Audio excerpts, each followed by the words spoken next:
ये घड़ी में जो गियर्स होते हैं नॉर्मली पीछे छुपा के होते हैं, हमने उसको आगे कर दिया आपको समझाने के लिए।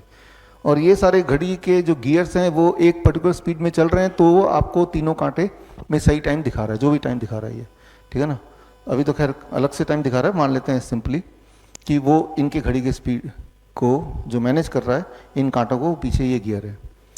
अब अगर इनमें से कोई भी एक गियर को छेड़ता हूँ, मान लो मैंने लीवर के गियर को छेड़ दिया, एक गियर को छेड़ा तो क्या बाकी गियर पे फर्क पड़ा कि नहीं पड़ा? पड़ेगा ना। छोटे वाले को भी छेड़ूंगा तब भी सबको फर्क पड़ेगा, बड़े वाले को छेड़ूंगा तब भी अल्टीमेटली सभी को फर्क पड़ेगा। जब सबको फर्क पड़ेगा तो टाइम इधर उधर हो जाएगा, है ना। तो टाइम को डिस्टर्ब करने के लिए सारे गियर को छेड़ने की जरूरत नहीं, किसी एक को भी छेड़ेंगे तो भी आपका टाइम गड़बड़ हो जाएगा, है ना। क्यों? क्योंकि सारे गियर आपस में एक दूसरे के साथ एक सिंक्रोनी के साथ, राइट, एक हार्मनी के साथ, ताना बाना के साथ वो चल रहे हैं। ठीक इसी प्रकार हमारे बॉडी में अलग अलग ऑर्गन्स हैं, जैसे यहाँ पे इसको हार्ट बोल रहा हूँ मैं, इसको पेनक्रियास बोल रहा हूँ, ये ब्रेन है, लेकिन ये आपस में भी एक दूसरे से कनेक्टेड है। ठीक उसी प्रकार हमारे बॉडी में भी हार्ट है, ब्रेन है, किडनी है, सब आपस में एक दूसरे से कनेक्टेड है। और जब ये जो आपस का जो ताना बाना है, इसे बोलते हैं circadian clock of the body, right. इस सर्केडियन क्लॉक को अगर आपने छेड़ा तो आप में बीमारी आ जाती है, सिंपल। जिस तरह से मान लीजिए यहाँ पे ऑर्केस्ट्रा है, यहाँ पे म्यूजिशियन बैठे हैं, गिटार वाला भी है, पियानो वाला भी है, तबले वाला भी, बांसुरी वाला भी है। अब जब वो बजा रहे हैं आपस में एक दूसरे के तालमेल के साथ बजा रहे हैं, तो जो आपको सुनाई दे रहा है उसे हम बोलेंगे म्यूजिक।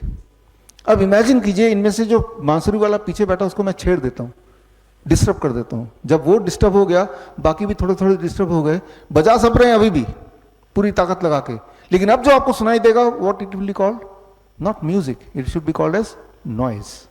नॉइज और म्यूजिक में इतना ही फर्क है कि आपस का ताना बाना लॉस्ट हो गया। ठीक उसी प्रकार आपके बॉडी के सारे ऑर्गन जब एक दूसरे की सिंक्रोनी में काम करेंगे, हार्मनी में काम करेंगे, आपकी जीवन को बोलेंगे म्यूजिक। लेकिन वो हार्मनी लॉस्ट हो जाएगा तो आपका जीवन हो जाएगा नॉइज, यानी कि बीमारी। अच्छा, तो हम सब तो बीमार हैं ही, जिसको मैं पूछ रहा हूँ, कोई बोल रहा है मेरे इधर दर्द होता है, कोई बोल रहा है मैं थका सा रहता हूँ, वीकनेस है, कोई बोल रहा है मुझे यहाँ घाव है वो भर नहीं रहा है, कुछ ना कुछ तो बीमारी है ही आपको। इस बीमारी को ठीक अगर करना है तो इन ऑर्गन्स के आपस के ताने बाने को तो सबसे पहले ठीक करना होगा। Time as medicine. कैसे ठीक करेंगे? बहुत ही सिंपल है। डोंट ईट आफ्टर सनसेट, सूर्यास्त के बाद खाओ मत। एक एग्जाम्पल से समझा देता हूं मैं आपको। आप कभी आधी रात को उठते हैं, प्यास लगती है, किचन जाते हैं, तो आपने नोटिस किया होगा कि चूहे की कुतरने की कुछ आवाज आपको अक्सर सुनाई देती है ना। चूहा एक्टिव होता है रात को, दिन में नहीं होगा, रात को होगा, आधी रात को जब सब सो जाते हैं।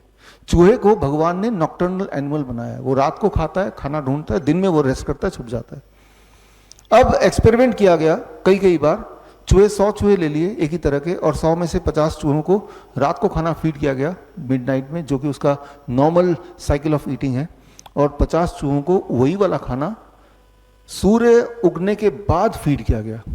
और सूर्य से पहले अगर खाना खत्म नहीं किया चूहों ने तो जितना रिमेनिंग उसे हटा दिया, मतलब they are forced to eat in the day.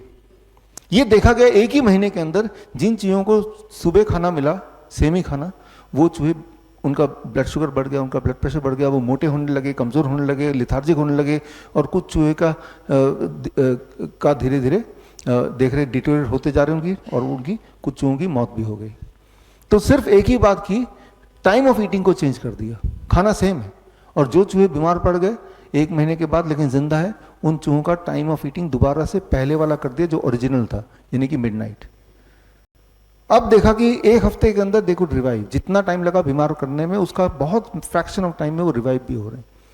तो यहाँ ये जब एक्सपेरिमेंट दुनिया भर में रिपीट करते गए, इस बुक में ये सारे एक्सपेरिमेंट मिलेंगे, ये बुक आपको मिलेगा भी, इसका ई बुक आप यहाँ से देख सकते हैं, सारे एविडेंस आपको मिल जाएंगे bishrup.com/ebook में जाके डाउनलोड कर सकते हैं, फ्री डाउनलोड है, बुक वैसे ही मिलेगी आपको।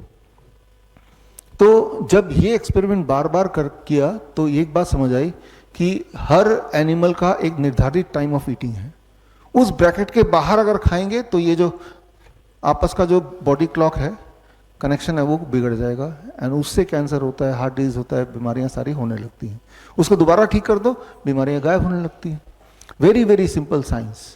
इसे कहते हैं circadian clock of the body. बड़ी से बड़ी बीमारी का आसान से आसान इलाज घर बैठे ही हो सकता है। अधिक जानकारी के लिए कांटेक्ट करें nearest doctor BRC clinic @home।